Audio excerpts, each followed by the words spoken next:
untuk melaksanakan perintah dan meninggalkan larangan-larangan itu tidaklah mudah.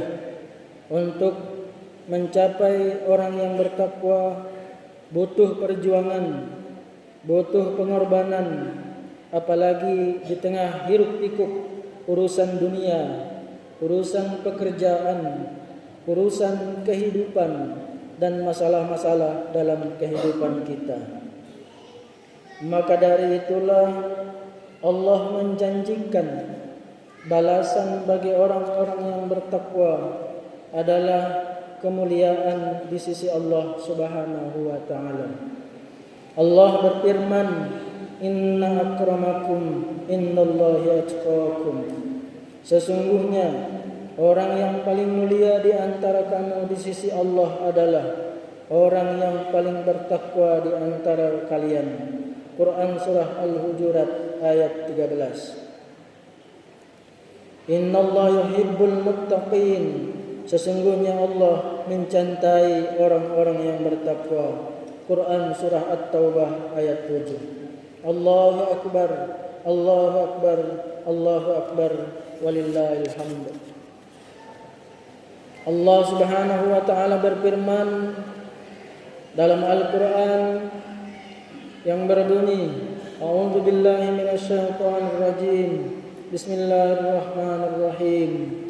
Inna a'tainakal kautsar fashalli li rabbika wanhar inna syani'aka huwal abtar. Artinya, sesungguhnya kami telah memberikan kepadamu nikmat yang banyak, maka dirikanlah salat karena Tuhanmu dan berkorbanlah. Sesungguhnya orang-orang yang membenci kamu dialah orang yang terputus. Quran surah Al-Kautsar. Para ulama, khususnya ulama tafsir, mentafsirkan surah tersebut pada dua hal, yaitu perintah secara khusus tentang perintah berkurban dan perintah secara umum, yaitu bersyukur terhadap nikmat Allah Subhanahu wa taala. Hadirin jamaah salat Idul Adha rahimakumullah. Pertama, secara khusus yaitu perintah berkurban dengan adanya yang mentafsirkan bahwa Allah memberikan karunia, Allah memberikan nikmat kepada kita dengan begitu banyak. Maka kata Allah, "Fasholli," maka laksanakanlah salat Idul Adha karena Allah Subhanahu wa taala. Setelah selesai, Allah menyuruh kita untuk melaksanakan ibadah kurban. Bahkan Rasulullah sallallahu alaihi wasallam bersabda, "Man kana lahu sa'atan wa lam yudhi fala yaqrabanna musallana." Artinya, barang siapa yang diberi kemampuan rezeki dan tidak mau berkurban, maka janganlah mendekati tempat salat kami. Hadis riwayat Ahmad dan Ibnu Majah. Menurut hadis tersebut, Rasulullah sallallahu alaihi wasallam mengingatkan kita semua bahwa jika diberikan keluasan rezeki, kemampuan rezeki, sengaja tidak mau berkurban, kata Rasulullah sallallahu alaihi wasallam, tidak usah ikut salat Idul Adha sekalian. Ukuran mampu jika kita berpatokan kepada mazhab Syafi'iyah adalah jika kebutuhan selama 4 hari, yaitu tanggal 10 sampai dengan 13 Zulhijjah tercukupi dan masih ada sisa dan sisanya itu cukup untuk membeli hewan kurban, maka kata Imam Syafi'i sangat dianjurkan untuk berkurban. Bahkan jika kurang mampu sekalipun, menurut para ulama boleh hutang dengan cara dicicil. Begitulah sangat dianjurkannya berkurban dan berakikah. Sehingga Rasulullah SAW melalui para ulama boleh dilakukan dengan cara hutang.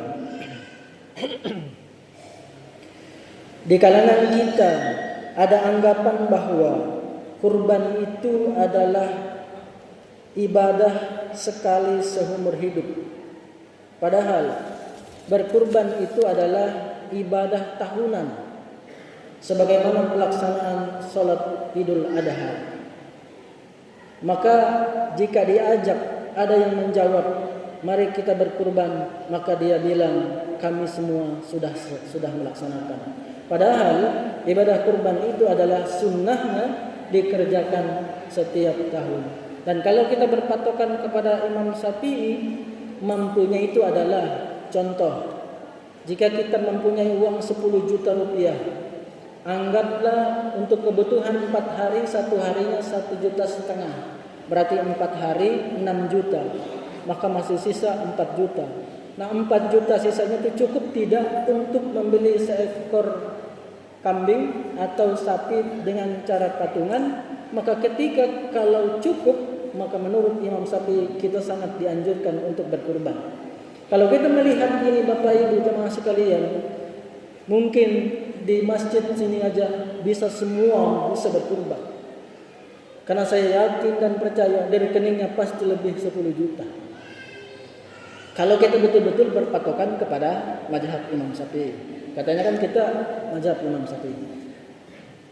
Nah, mudah-mudahan ini menjadi ilmu dan ke depan Allah dalam Al-Quran surah Al-Hajj ayat 37 berbunyi, La yanalullah luhumuha wala dima'uha walakin yanaluhu taqwa minkum. Artinya, daging-daging unta dan darahnya tidak akan dapat mencapai keridhaan Allah, tetapi ketakwaan dari kalianlah yang dapat mencapainya. Allahu Akbar, Allahu Akbar, Allahu Akbar. Kesimpulannya adalah, pertama, masih ada 3 hari ke depan. Jika ada kemampuan, masih bisa berkurban. Allah dan Rasulnya memberikan waktu panjang. Siapa tahu kita di antara kita diberi kemampuan hari ini atau besok, atau diberikan kesadaran, maka boleh masih melaksanakan ibadah kurban besok, lusa dan tanggal 13. Mungkin ada yang menjawab, saya sudah telanjur potong rambut, saya telanjur sudah potong kuku. Itu tidak menjadi masalah karena itu adalah sunnah. Karena Allah memberikan waktu 3 hari, itulah fungsinya. Siapa tahu di antara kita diberi kemampuan, tiba-tiba diberi rezeki tidak disangka-sangka, maka dia bisa melaksanakan kurban sampai 3 hari ke depan. Karena di sana pahalanya sangat besar. Rasulullah SAW bersabda, "Bi kulli sya'ratin minas sufi hasanah." Dengan setiap rambut dari bulu-bulu hewan yang kita kurbankan terdapat banyak kebaikan. Hadis riwayat Ibnu Majah. Kedua, jangan lupa untuk sholat apapun situasi dan kondisi kita. Karena sholat cara kita bersyukur kepada Allah yang paling nyata dan paling efektif. Rasulullah SAW telah mencontohkan untuk kita. Beliau sholat wajib, bahkan sholat sunat. Ketika beliau sakit pun tetap melaksanakan, yaitu sampai beliau sakit kaki, bengkak ketika melaksanakan sholat. Maka ketika ditanya oleh istri beliau, maka jawaban Rasulullah SAW, "Afala akunu abdan syakura?" Tidakkah diriku ini ingin menjadi hamba yang bersyukur? Hadis riwayat Muslim. Maka sholat adalah merupakan salah satu cara nyata untuk kita bersyukur kepada Allah Subhanahu wa taala. Maka dari itu, apapun situasi dan kondisi kita, tetap dianjurkan untuk melaksanakannya. Yang ketiga, kita dianjurkan untuk berbagi, baik harta, tenaga, dan pikiran menjadi sedekah, termasuk berkurban sebagai lambang dan berbagi dengan sepertiga untuk yang berkurban. Sepertiganya bisa disedekahkan kepada orang miskin atau kurang mampu, dan sepertiganya bisa dihadiahkan kepada orang yang mampu. Fatwa Al-Lajnah Ad-Daimah. Hadirin jemaah salat Idul Adha yang dimuliakan Allah Subhanahu wa taala. Semoga kita diberikan kemampuan rezeki, diberikan keluasan rezeki sehingga kita bisa berkurban, dan diberikan kemampuan hati, diberikan kelapangan hati sehingga kita dengan rela hati, lapang dada melaksanakan perintah Allah dan Rasulnya, khususnya berkurban. Tidak bisa tahun ini, mudah-mudahan di tahun yang akan datang. Untuk menguatkan keimanan kita agar menjadi iman yang aktif, marilah kita berdoa kepada Allah Subhanahu wa taala. A'udzubillahi minasyaitonir rajim. Bismillahirrahmanirrahim. Innallaha wa malaikatahu yusholluna 'alan nabi.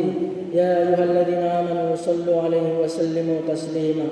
Allahumma shalli wa sallim 'ala nabiyyina Muhammad wa 'ala ali Muhammad kama shallaita 'ala Ibrahim wa 'ala ali Ibrahim fil 'alamin innaka Hamidum Majid.